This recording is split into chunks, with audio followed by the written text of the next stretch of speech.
नमस्कार। SPT news में आपका स्वागत है। पेश है 25 दिसंबर बुधवार दोपहर 3:15 राजस्थान की 15 बड़ी खबरें। सबसे पहले एक नजर डालते हैं आज की हेडलाइंस पर। कई निजी स्कूलों में नहीं हुए शीतकालीन अवकाश, एक्शन की तैयारी। जयपुर में नाबालिग बच्चों ने दौड़ाई ओवर स्पीड एसयूवी। राजस्थान के सीएम भजन लाल शर्मा ने अटल जी को अर्पित किए श्रद्धासुमन। राजस्थान में स्कूल अब नहीं करवा सकेंगे बच्चों को शैक्षणिक भ्रमण। एल्विश पर पुलिस पर कसेगा शिकंजा, सांपों की तस्करी से जुड़ा है मामला। और अब खबरें विस्तार से सुनिए। राजस्थान में अगले 7 दिन तेज सर्दी का अलर्ट जारी है। दिनों रात के तापमान में गिरावट देखी जा रही है। मौसम केंद्र ने भी सर्दी को लेकर एडवाइजरी जारी कर दी है। इसी को देखते हुए शिक्षा विभाग ने 25 दिसंबर से सर्दी की छुट्टियों की घोषणा कर दी है। 10 दिन तक सरकारी स्कूलों में तो सर्दी की छुट्टियां रहेगी, लेकिन निजी स्कूलों के विभाग के आदेश को दरकिनार कर दिया है। इधर शिक्षा विभाग ने सर्दी की छुट्टियों को लेकर जारी किए आदेशों को गंभीरता से लिया है। विभाग ने जयपुर के सभी सीबीओ को पाबंद किया है। सीबीओ को निर्देश दिया है कि निजी स्कूल अगर आदेश की पालना नहीं करते तो उन पर कार्रवाई की जाए। जयपुर में 2 नाबालिग बच्चों ने ओवर स्पीड एसयूवी दौड़ाई। इस दौरान पहले ट्रैक्टर को टक्कर मारी और फिर कार डिवाइडर पर चढ़ गई। इधर दुर्घटना थाना पुलिस मौके पर पहुंची, उससे पहले ही मौके से क्षतिग्रस्त कार गायब हो गई। घटना शहर के करनी विहार थाने से अलंकर कॉलेज के सामने का है। हादसा सुबह करीब 7:30 बजे का बताया जा रहा है। प्रत्यक्षदर्शियों के अनुसार हादसे के बाद 2 बच्चे कार से बाहर निकले और वहां से भाग गए। देश के पूर्व प्रधानमंत्री अटल बिहारी वाजपेयी की 100वीं जयंती आज राजस्थान में श्रद्धापूर्वक मनाई जा रही है। राज्य भर में इस मौके पर विभिन्न कार्यक्रमों का आयोजन किया जा रहा है। राजधानी जयपुर में आज प्रदेश भाजपा कार्यालय में आयोजित सुशासन दिवस कार्यक्रम में अटल जी को भावभीनी श्रद्धांजलि अर्पित की गई है। इस मौके पर प्रदेश के मुख्यमंत्री भजनलाल शर्मा ने अटल जी को श्रद्धा सुमन अर्पित किए। मुख्यमंत्री शर्मा एवं भाजपा प्रदेशाध्यक्ष मदन राठौड़ ने बीजेपी कार्यालय में अटल जी के जीवन पर आधारित प्रदर्शनी का उद्घाटन किया। राजस्थान के सरकारी और प्राइवेट स्कूलों को अब शैक्षिक भ्रमण के लिए परमिशन नहीं मिलेगी। शिक्षा विभाग ने माध्यमिक शिक्षा बोर्ड अजमेर की परीक्षाओं की तैयारी के मद्देनजर अब घूमने फिरने के कार्यक्रमों पर रोक लगा दी है। शिक्षा मंत्री मदन दिलावर के निर्देश के बाद यह आदेश जारी किया गया है। यूट्यूबर एल्विश यादव व उसके साथियों का मोबाइल डेटा रिकवर किया जाएगा। इसके लिए नोएडा पुलिस ने गाजियाबाद स्थित निवाड़ी लैब प्रबंधन को लेटर भेजा है। निवाड़ी लेबोरेटरी के संयुक्त निदेशक को भेजे गए पत्र में नोएडा पुलिस ने केस को हाई प्रोफाइल बताते हुए 7 दिन के भीतर मोबाइल की डाटा रिकवरी की रिपोर्ट मांगी है।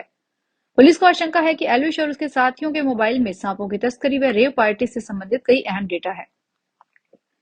राजस्थान में शिक्षा विभाग ने निजी कोचिंग संस्थानों की तर्ज पर सरकारी स्कूलों में कक्षा 10वीं व 12वीं बोर्ड के विद्यार्थियों के लिए ई पाठशाला कार्यक्रम की शुरुआत की है। इसमें घर बैठे विद्यार्थी ऑनलाइन कक्षाओं में शामिल होकर अपने पाठ्यक्रम से संबंधित जानकारी ले सकेंगे। अगर स्कूल में विषय से संबंधित समस्या का निदान नहीं हो पा रहा है तो इन कक्षाओं के जरिए उन्हें समस्याओं का हल मिल सकेगा। छात्र छात्राओं को ऑनलाइन कक्षाओं में पढ़ाई जाने वाली सामग्री का रिकॉर्डेड वर्जन दोबारा देखने व सुनने को भी मिलेगा। इससे उनका रिवीजन भी होगा। मौसम विभाग ने राजस्थान में अगले 2 दिनों में बरसात और ओलावृष्टि का अलर्ट जारी किया है। जयपुर में मौसम विभाग के निदेशक राधेश्याम शर्मा ने बताया कि 26 दिसंबर को एक नया पश्चिमी विक्षोभ सक्रिय होगा। इसके असर से जयपुर संभाग के साथ उदयपुर, अजमेर, कोटा, भरतपुर व बीकानेर संभाग के मेघ गर्जन के साथ हल्के से मध्यम बारिश होने की संभावना है। इसका 27 दिसंबर को सबसे ज्यादा प्रभाव रहेगा। इस दौरान मेघ गर्जन, बारिश और कहीं कहीं ओलावृष्टि भी हो सकती है। फसलों की एमएसपी कानूनी गारंटी समेत 13 मांगों को लेकर पंजाब और हरियाणा सीमा पर किसान नेता जगजीत सिंह डल्लेवाल का अनशन बुधवार को 30वें दिन भी प्रवेश कर गया है। उनकी हालत गंभीर है और वजन काफी कम हो गया है।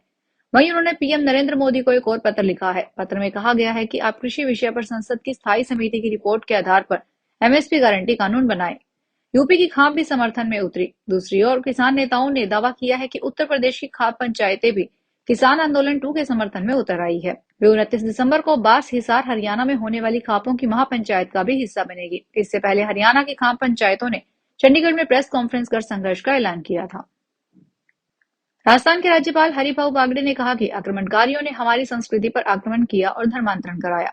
आक्रमणकारियों ने डरा धमका कर बहुत सारे लोगों का धर्मांतरण भी करवाया।